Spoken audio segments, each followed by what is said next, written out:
সুপ্রিয় দর্শক, বিশ্ব আলোচনা আপনাদের স্বাগতম। কেমন আছেন আপনারা? নিশ্চয়ই ভালো, আমরাও ভালো আছি। আপনাদের সঙ্গে রয়েছে আমি কাজল হায়দার, আর আমার সঙ্গে আজকে স্টুডিওতে রয়েছেন সিনিয়র সাংবাদিক আহমদ আতিক। আতিক। বিশ্ব আলোচনা দর্শক শ্রোতা ও আমাদের তরফ থেকে আপনাকে আজকের অনুষ্ঠানে স্বাগত জানাচ্ছি। দর্শক শ্রোতাদেরও স্বাগত। সুপ্রিয় দর্শক, বিশ্ব অঙ্গনে তো অনেক ঘটনাই ঘটে, তো আমরা কিছু কিছু জিনিস আজকে পিক করেছি। আজকে আমরা আলোচনা করব রাশিয়া ইউক্রেনের মধ্যে 3 দিনের কেন যুদ্ধবিরতি ঘোষণা দিল ট্রাম্প, এটা আতিক ভাই আমাদের বলবে। এরপরে পরমাণু অস্ত্র বহনে আইসিএম ক্ষেপণাস্ত্র উৎক্ষেপণ ভারত করেছে, এটা একটা বড় ব্যাপার আমাদের জন্য, দক্ষিণ এশিয়ার জন্য। আর তারপরে আপনার ভারত পাকিস্তানের যুদ্ধের সময় আমরা দেখেছিলাম চীনের যে ট্রেন দিয়ে কিভাবে রাফাল বিমান নামিয়ে হয়েছিল। এগুলোর পরে তারপর আমরা একটু হরমুজ প্রণালীতে যাব। আজকে আমরা অনুষ্ঠানটা একটু অন্যভাবে শুরু করি, প্রতিদিন ইরানের তো একটু রাশিয়া ইউক্রেন দিয়ে শুরু করি।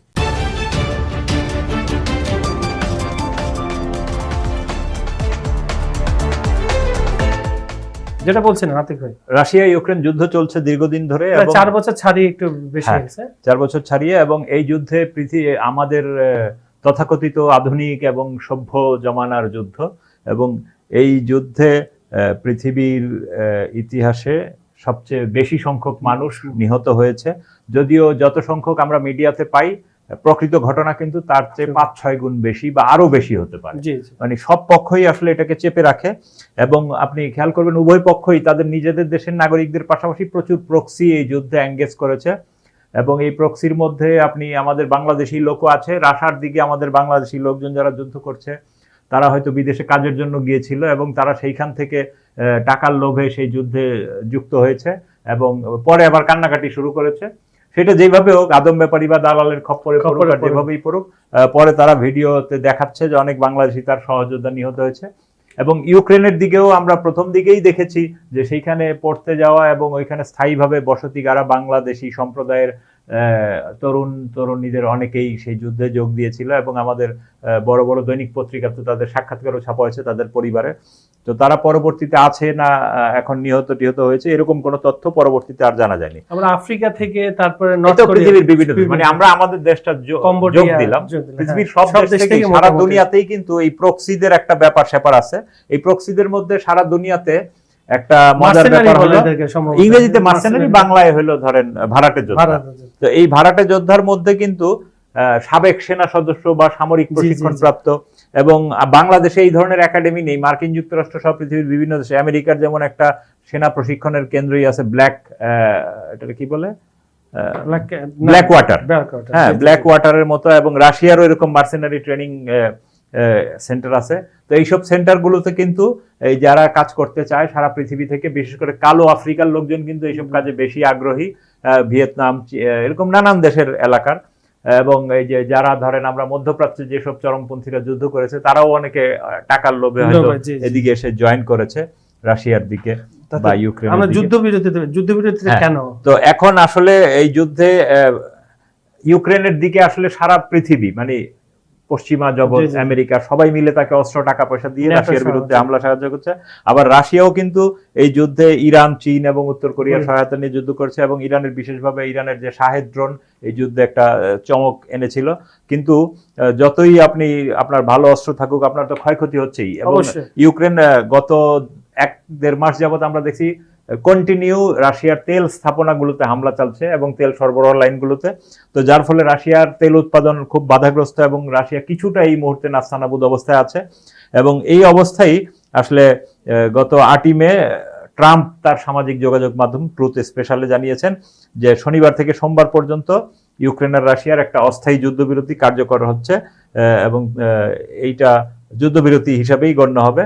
এবং জেলেনস্কিও এরপরে তা জানিয়েছেন যে যুক্তরাষ্ট্রের মধ্যস্থতায় 3 দিনের যুদ্ধবিরতি নিয়ে সমঝোতা হয়েছে। তো রুশ প্রেসিডেন্টের সহকারী ইউরি উশাকোভ বলেন, যুক্তরাষ্ট্র প্রশাসনের সঙ্গে টেলিফোনে যোগাযোগের মাধ্যমে এই বিষয়ে সমঝোতা হয়েছে, এবং এ সময় মার্কিন প্রতিনিধিরা কিয়েভের সঙ্গেও যোগাযোগ করেছেন। আচ্ছা, তো এইটা আসলে হয়েছে মূলত কি, যে রাশিয়ার সামনে আসলে এই 3 দিনের মধ্যে ভিক্টোরি ডে উদযাপন করবে। 9 তারিখ আজকে করার কথা। তো এই ভিক্টোরি ডে উদযাপন যেন শান্তিমতো করতে পারে, এই জন্য ট্রাম্প ইউক্রেনকে থামাইছে। তাইলে এখন আপনি এই জিনিসটা যদি খেয়াল করেন, মানে 9 তারিখ মানে 9 তারিখ থেকে আর কি, আজকে থেকে, এবং দ্বিতীয় বিশ্বযুদ্ধের যে তাদের বিজয় দিবস, সেটা 2 দিনের একটা যুদ্ধবিরতি। তো এর আগে রাশিয়া একতরফাই এটা ঘোষণা দিয়েছিল, পরে ট্রাম্প এখানে এসে একটু গুড় খাইলো। আচ্ছা। তো যাই হোক, মস্কো এর আগে ইউক্রেনও যুদ্ধবিরতির প্রস্তাব দিয়েছিল বলে দাবি করলেও মস্কো তা আসলে প্রত্যাখ্যান করেছিল। তারপরে এখন ট্রাম্প আবার এখানে যোগ হয়েছেন। তো এবং এই যুদ্ধবিরতির অংশ হিসেবে উভয় দেশ 1000 করে যুদ্ধবন্দী বিনিময় করবে আর কি, জীবিত যুদ্ধবন্দী, এবং জেলেনস্কিও এই বিষয়টি নিশ্চিত করেছেন। তো এই বিষয়টা আপনি খেয়াল করলে এখন দেখেন ভালো করে যে আসলে ইউক্রেনকে কে নিয়ন্ত্রণ করছে। আসলে মার্কিন যুক্তরাষ্ট্র ইউক্রেনকে পুরোপুরি নিয়ন্ত্রণ করতেছে। মানে সে যখন ইয়েস বলে ইউক্রেন ইয়েস, সে যখন নো বলে তো নো। তো এখন দেখা যাক আমাদের সামনে কি হয়। তারপরে আপনার আরেকটা বিষয় আপনি যেটা আনলেন আর কি, আমাদের প্রতিবেশী দেশ ভারত। ভারতে পশ্চিমবঙ্গের নির্বাচন হয়ে গেছে, নির্বাচন নিয়ে নানান ডামাডোল চলছে। সেখানকার সংখ্যালঘু মুসলিম সম্প্রদায়ের উপর হামলা, মসজিদ টসজিদ এগুলাতে ভাঙচুর, তাদের ব্যবসা প্রতিষ্ঠান দোকানপাট এগুলাতে চলছে। এখানে তৃণমূল কংগ্রেসের কর্মীদের উপরেও তো এখনো এখানে কোনো মানে সরকার শপথ নিতে পারেনি, সম্ভবত আজকে তারা শপথ নেওয়ার সম্ভাবনা আছে। শুভেন্দু হচ্ছে, শুভেন্দু, এটাই ভারতের মিডিয়ায় প্রকাশ হয়েছে। এবং দক্ষিণ ভারতের ওদিকে থালাপতি বিজয় শপথ নেওয়ার কথা, কিন্তু সেটাও আবার এখন এই মুহূর্তে এসে আমি একটু আগে দেখলাম শেষ মুহূর্তে এটা আবার একটু স্থগিত হয়েছে। এখন দেখা যাক কি হয়। তো এরই মধ্যে ভারত আসলে গতকাল শুক্রবার ছিল আর কি, শুক্রবার উড়িষ্যা উপকূল থেকে তাদের প্রতিরক্ষা গবেষণা উন্নয়ন সংস্থা DRDO একটি ক্ষেপণাস্ত্রের উৎক্ষেপণ করে। তো এর আগেও সম্প্রতি এক প্রতিরক্ষা সম্মেলনে DRDO chairman Samir V Kamat তাদের অগ্নি 6 ক্ষেপণাস্ত্র সম্পর্কে জানিয়েছিলেন যে সরকারের অনুমতি পেলেই তারা কারিগরিভাবে এই প্রজেক্ট নিয়ে এগিয়ে যেতে প্রস্তুত। এবং এর ধারাবাহিকতায় গত বুধবার ক্ষমতাসীন দল বিজেপি সামাজিক যোগাযোগ মাধ্যমে এক্সে এই ক্ষেপণাস্ত্র নিয়ে একটি ইঙ্গিতপূর্ণ ভিডিও পোস্ট করে। সেখানে দাবি করে তারা যে 10,000 কিলোমিটারের বেশি পাল্লা এবং MIRV প্রযুক্তি সহ অগ্নি 6 ভারতের নিরাপত্তাকে দুর্ভেদ্য করবে। এবং এইটা কালকে আমরা দেখেছি আমাদের বাংলাদেশি সোশ্যাল মিডিয়াতেও, যারা কক্সবাজারে বা সেন্ট মার্টিন এইসব জায়গা উপকূলীয় এলাকায় যারা অবস্থান করেছেন, তারা এইটার গতিপথ হঠাৎ করে বিকেলের দিকে বা কখন তারা এটা ভিডিও করে ছেড়েছে দেখলাম। তো এখন ভারতীয়রা দাবি করেছে যে এই পরীক্ষার মাধ্যমে তাদের দেশের নিজস্ব প্রযুক্তিতে তৈরি মডুলার রেঞ্জ এক্সটেনশন কিট বা technical advance range augmentation TRA সিস্টেমের মাধ্যমে সফল ট্রায়াল সম্পন্ন করলো। এই প্রযুক্তিটি সাধারণ বোমাকে অত্যন্ত নিখুঁত ও লক্ষ্যভেদী অস্ত্রে রূপান্তর করতে সক্ষম, এবং তারা এটাকে ICBM বলে দাবি করতেছে। যদিও অন্যান্য দেশগুলো এখন এটাকে শিখে, কারণ একটা বিষয় আছে, ভারতীয়রা যে দাবি করছে 10,000 কিলোমিটার রেঞ্জ, যারা যদি উড়িষ্যা উপকূল থেকে মারে এবং আমাদের উপকূল থেকে দেখা গেছে এটা 10,000 কিলোমিটার কোন জায়গায় গিয়ে পড়বে, আমি লাইনটা বুঝতে পারি না। হ্যাঁ, ইন্ডিয়ানরা হয়তো আরো ভালো ধারণা দিতে পারবেন। যদিও তারা এটা 10,000 কিলোমিটার বলছে, কিন্তু অন্য কোনো দেশ এটারে এখনো এই নিয়ে মন্তব্য করেনি। এবং আপনারা জানেন যে ICBM সাধারণত যুক্তরাষ্ট্র, রাশিয়া, চীন এবং উত্তর কোরিয়ার মতো দেশগুলোর কাছে 12,000 কিলোমিটার পাল্লার বেশি ক্ষেপণাস্ত্র আছে। তুরস্ক যেটা ছিল 6,000 কিলোমিটার, এবং ইরানের কাছে এটা 12-15 আরো বেশি আছে। হ্যাঁ, যদিও ইরানিরা এটা অফিসিয়ালি ইয়ে করেনি, কারণ যেহেতু তারা মহাশূন্যে তাদের স্যাটেলাইট পাঠাতে পারে, এগুলো পারে, তো তাদের কাছে এটা কোনো বিষয়ই না। তো এখন আমাদের দেশের জন্য তো এটা একটা ইঙ্গিত যে আমাদের প্রতিবেশী দেশ এত সমরাস্ত্র উন্নয়ন ঘটাচ্ছে এবং আমাদের এই নিয়ে কোনো মাথা ব্যথাই নেই। এবং ভারতীয়দের পক্ষে একটা সংবাদ মাধ্যম দেখলাম যে তারা বাংলাদেশ নেভিকে আগে থেকে জানিয়েছিল, যেহেতু আমাদের সাগরের উপর দিয়ে যাবে, তারা যেন কোনো রিঅ্যাক্ট না করে। হ্যাঁ, তো আমাদের নেভি জানা মানে হয়তো এটা আমাদের সেনাবাহিনী বা সরকারের সংশ্লিষ্ট সব মহলই বিষয়টা এটা তারা ওয়াকেবল করে জানতে পারে। আচ্ছা, আমরা একটু চীনে চলে যেতে চাই। চীনের আবার নতুন করে ব্যাপারটা আসছে, এটা একটু দর্শকদের বলেন। ইন্টারেস্টিং। এর মধ্যে এই যে আপনি জানেন যে 2025 সালের মে মাসের 7 তারিখে ভারতের অপারেশন সিন্দুর হয়েছিল এবং পাকিস্তান এর কাউন্টারে ছিল অপারেশন বুনিয়ানুম মারসুস নামের একটি অপারেশন। তাদের মধ্যে ব্যাপক আকাশ যুদ্ধ সংগঠিত হয়। 4 দিনের যুদ্ধটা স্থায়ী ছিল। এবং রয়টার্স সহ আন্তর্জাতিক সংবাদ মাধ্যমগুলোর প্রতিবেদন যে পাকিস্তান তাদের চীনের তৈরি J-10C আর কি, J-10C যুদ্ধ বিমানগুলো কৌশলগতভাবে ব্যবহার করেছিল।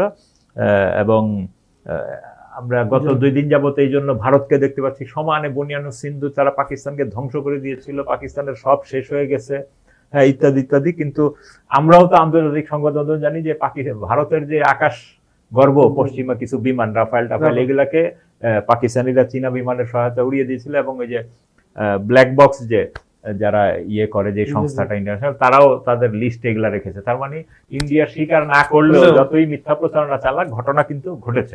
এবং ট্রাম্প তো তার সোশ্যাল মিডিয়া এটা, এবং ইন্ডিয়ানরা এখন ট্রাম্পকে এই মুহূর্তে হঠাৎ করে কেন জানি ট্রাম্পের বিরুদ্ধে চলে গেছে, যে ট্রাম্পকে তারা দেবতা বানিয়ে পূজা করতেছিল। আমরা দীর্ঘদিন যাবত দেখছি ট্রাম্প তাদের ঈশ্বরের কাতারে ছিল, সেই ঈশ্বরকে এখন তারা আবার লাথি মারছে। তো ইন্ডিয়ানরা কারে কখন ঈশ্বর বানায় লাথি মারে এটা তো বোঝা মুশকিল হয়ে গেল এখন, হ্যাঁ, তাদের এই কার্যকলাপে। 2025 সালের এই আকাশ যুদ্ধে রাফাল তো ফ্রান্সের ভূমধ্য হয়, এবং চীন প্রথমবারের মতো এখন স্বীকার করেছে যে তারা আসলে পাকিস্তান বিমান বাহিনীকে সেই সময় কারিগরি প্রযুক্তির সহায়তা দিয়েছিল।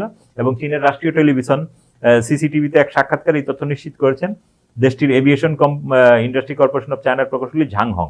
তিনি জানান, যুদ্ধের সময় চীনের একটি বিশেষজ্ঞ দল পাকিস্তানে অবস্থানই করছিল এবং সরাসরি কারিগরি সহায়তা চেয়েছিল। তার বর্ণনা অনুযায়ী মে মাসের সেই প্রচন্ড তাপমাত্রার মধ্যে যুদ্ধকালীন পরিস্থিতিতে মানসিক ও শারীরিকভাবে বড় পরীক্ষার মুখোমুখি হয়ে তারা এই সেবা নিশ্চিত করেছিলেন। তো এখন পাক বাহিনীর যুদ্ধ কৌশল কিন্তু সেই সময় ছিল, আমরা জানতাম, একটা নতুন যুদ্ধ কৌশল, রাডার ব্ল্যাকআউট। পাকিস্তানের যে 10C বিমানগুলো তাদের নিজস্ব রাডার বন্ধ রেখে ভারতের দিকে অগ্রসর হয়, এবং এই কারণেই ভারতীয় বিমান বাহিনী যেহেতু রাডার তাদের শনাক্ত করতে পারেনি, উল্টা নজরদারি বিমানের তথ্য, যে অ্যাওয়াকাস যে বিমান, সেইটা থেকে পাকিস্তানি বিমানগুলো তথ্য পাচ্ছিল ভারতের বিমানের আগমন সম্পর্কে। এবং অতর্কিত হামলার উপর ভিত্তি করেই তখন ভারত আধুনিক কালের এই যুদ্ধ পরাজয় বরণ করে, যদিও ভারতীয়রা কখনোই এটা মানে না। মানে এটা আমরা তখন জানতাম, এখন এই চীন অফিসিয়ালি এটা তারা এটা বলে দিল। আচ্ছা আদিব ভাই, আমি একটু কমেন্ট সেকশনে যাব, তারপরে আপনি ইরান দিয়ে আজকে অনুষ্ঠানটা শেষ করবেন। ইরান বিষয়ে দর্শকরা আরো জানতে চাচ্ছেন কি হলো, শুক্রবারে তো হামলা হয়েছিল হরমুজে, তারপরে আবার এটা একটু জানাবেন। তো আজকের অনুষ্ঠানে প্রথম দর্শক হচ্ছে শামসুল ইসলাম, কুয়েত থেকে দেখছি, অনেক ভালো আলোচনা, ধন্যবাদ আপনাকে। জুয়েল লিখছেন, প্রতিটি মুহূর্ত অপেক্ষা করি আপনাদের দুজনের এই আলোচনা শোনার জন্য, লন্ডন থেকে নিয়মিত থেকে, ধন্যবাদ আপনাকে। এবং লন্ডন প্রবাসী যারা বাংলা ভাষাভাষী রয়েছেন তাদের কাছে অনুরোধ আমাদের অনুষ্ঠানটা দেখবেন। আনোয়ার হোসেন লিখছেন, আপনাদেরকে ধন্যবাদ। আপনাকেও ধন্যবাদ। রফিকুল শেখ লিখছেন, আলহামদুলিল্লাহ ইরানের জন্য আপনাকে ধন্যবাদ। দিদারুল ইসলাম লিখছেন, যুদ্ধবিরতির জন্য আমেরিকার প্রেসিডেন্ট ডোনাল্ড ট্রাম্প অপরাগে রাজি, কিন্তু ইসরায়েল আমেরিকাকে ধ্বংস না করা পর্যন্ত যুদ্ধ বন্ধ করতে চায় না। এটাই ফ্যাক্ট। ধন্যবাদ, আপনি ঠিকই ধরেছেন। আর মুসলিম মিয়া আমাদেরকে ধন্যবাদ জানান, আপনাকে ধন্যবাদ। আপনি জানেন যে আপনার হরমুজ গত শুক্রবার একটা ছোটখাটো সংঘর্ষ হয়েছিল, এরপরে আপনার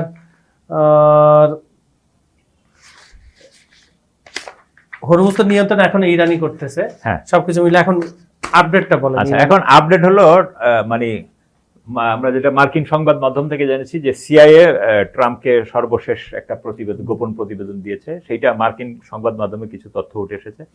সেইখানে ট্রাম্পের দাবির সাথে এগুলো আসলে সাংঘর্ষিক এবং এগুলো আন্তর্জাতিক আলোচনার কেন্দ্রবিন্দু। যেমন ট্রাম্প দাবি করেছিল যে তারা ইরানের 70% ক্ষেপণাস্ত্র ও 75% লাঞ্চার ধ্বংস করে দিয়েছে, হ্যাঁ, কিন্তু বাস্তবে আমরা এখন দেখতে পাই যে ইরানের যে আব্বাস আরাকচি, তাদের পররাষ্ট্রমন্ত্রী, তিনি গতকাল এই সম্পর্কে রিয়েক্ট করেছেন। তিনি বলেছেন যে ইরানের ক্ষেপণাস্ত্র সক্ষমতা এখন ফেব্রুয়ারির চেয়ে বেশি, এবং এটা আগে ছিল 100%, এখন সেটা 120%, মানে আরো বেড়ে গেছে। এবং তাদের যে ড্রোন উৎপাদন ক্ষমতা কন্টিনিউ তারা চালিয়ে যাচ্ছে।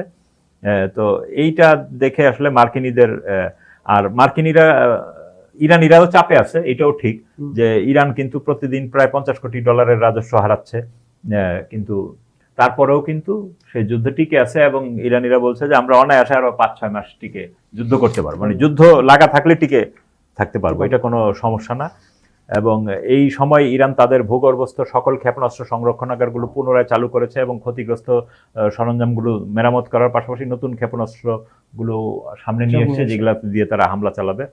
তো ট্রাম্পের এই দ্রুত শেষ করার আশাবাদ এখন এই মুহূর্তে বড় চ্যালেঞ্জের মুখে, যদিও তারা আসলে বলতেছে যে আমরা যুদ্ধ থামিয়ে দিতে চাই। কিন্তু আপনি খেয়াল করবেন, এই মার্কিন সিবিএস টেলিভিশনও কিন্তু জানিয়েছে যে গত 7ই মে যে হরমুজ অঞ্চলে ইউএসএস ট্রাক্সটন ও ম্যাশন নামক 2টা ডেস্ট্রয়ারের উপর, যেহেতু মার্কিনিরা আরব আমিরাত, মানে ইরান নিশ্চিত করছে যে আরব আমিরাত খামির, সিরিক এবং ইরানের ক্যাশম দ্বীপের বেসামরিক স্থাপনার উপর হামলা করছে। আপনি দেখবেন মার্কিন যুক্তরাষ্ট্রের পরাজয়ের কিন্তু এটা একটা অন্যতম লক্ষণ, যে আপনি যখন যুদ্ধে পরাজিত হতে থাকে তখন কিন্তু সেই পক্ষ করে কি সমানে সামরিক স্থাপনায় আর পারে না, তখন বেসামরিক স্থাপনায় হামলা করে। তো মার্কিন যুক্তরাষ্ট্র কিন্তু ইসরায়েল এবং মার্কিন যুক্তরাষ্ট্র ইরানের সমস্ত বেসামরিক স্থাপনা আক্রমণ করছে, স্কুল, ইউনিভার্সিটি, হাসপাতাল, মানুষের বাড়িঘর।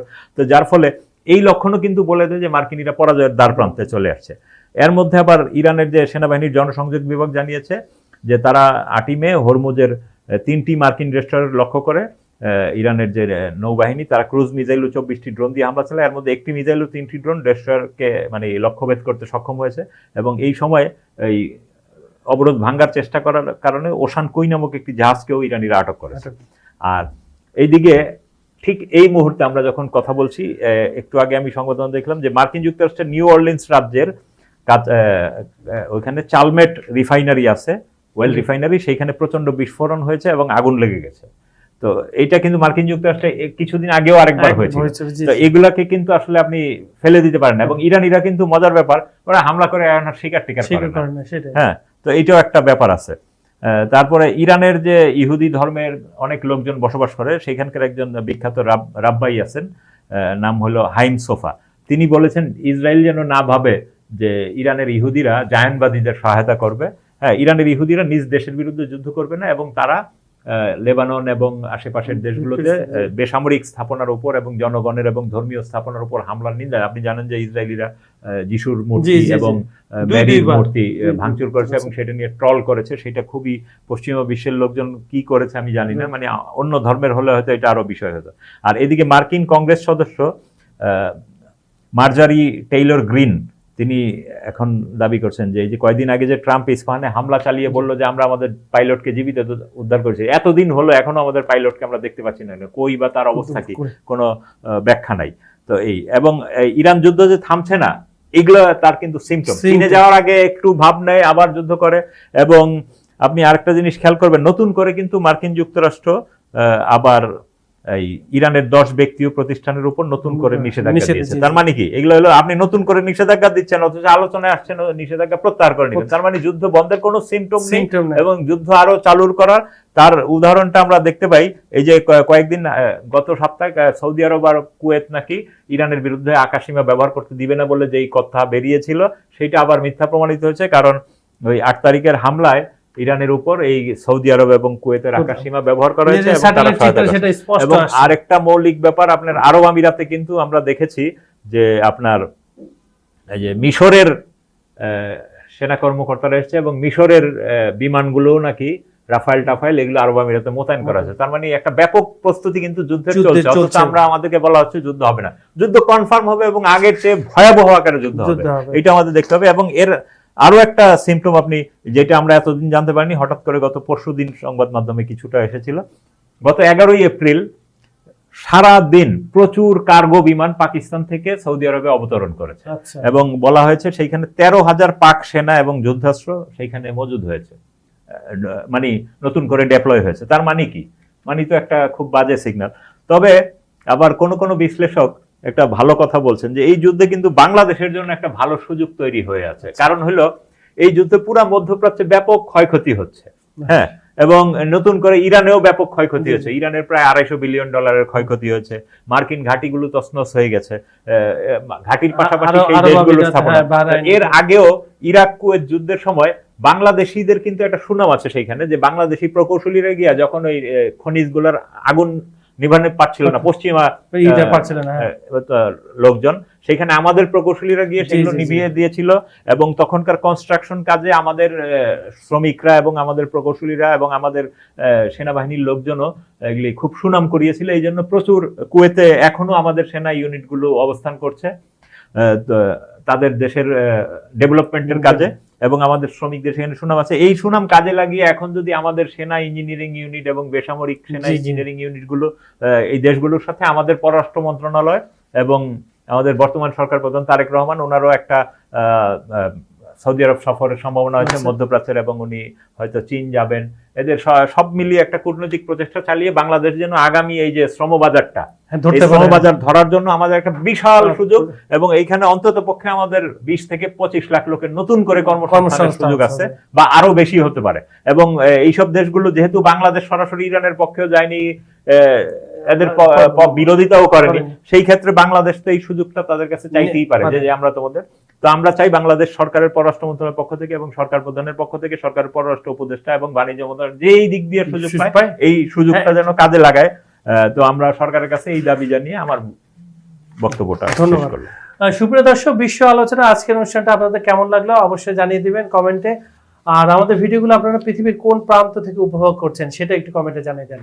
জিওপলিটিক্যাল বিষয়ে যে কোনো বিষয় আপনারা যদি জানতে চান আমাদের কমেন্টে লেখেন যে অমুক বিষয়ে আলাপ করেন, আমরা চেষ্টা করবো সেই বিষয়ে একটা এপিসোড করার জন্য।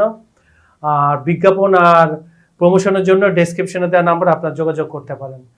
আজ এখানে বিদায় নিচ্ছি, দেখা হবে আগামীকাল একই সময় একই চ্যানেলে।